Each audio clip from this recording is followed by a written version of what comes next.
अस्सलाम वालेकुम नाज़रीन, आज की इस वीडियो में मैं आपको बताने लगा हूं कि कौन सी सब्ज़ियों में कौन से विटामिन होते हैं। ग़िज़ाइयत से भरपूर सब्ज़ियां खाएं और अपनी सेहत बनाएं।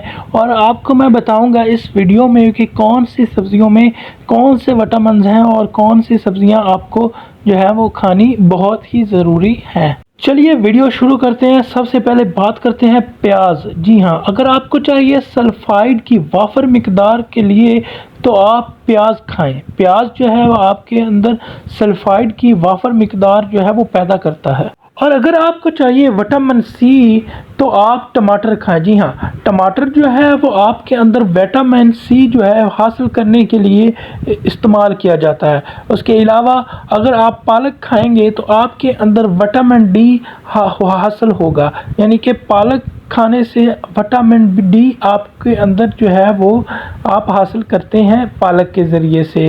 और एंटीवायरल और एंटीबैक्टीरियल जो है वो हासिल होता है लहसुन खाने से। जी हाँ, अगर आप लहसुन खाएंगे तो आपके अंदर एंटीवायरल और एंटीबैक्टीरियल जो है वो वाफर मिकदार में जो है वो पैदा हो जाएंगी।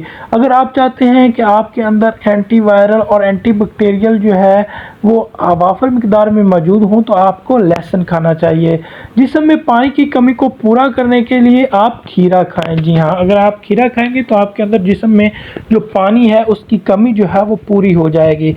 इसके अलावा अगर आपको चाहिए एंटीऑक्सीडेंट हासिल करने के लिए आप हरी मिर्च खाएं। जी हाँ, मिर्च खाने से आपके अंदर पैदा होगी एंटीऑक्सीडेंट पैदा होगी, जो कि आपके लिए बहुत ही ज़्यादा मुफीद है। मालूमात अच्छी लगी हो तो चैनल को आपने सब्सक्राइब कर लेना है और बेल आइकॉन पर ज़रूर दबाना है ताकि आपको मेरी नई आने वाली वीडियोज़ मिलती रहें।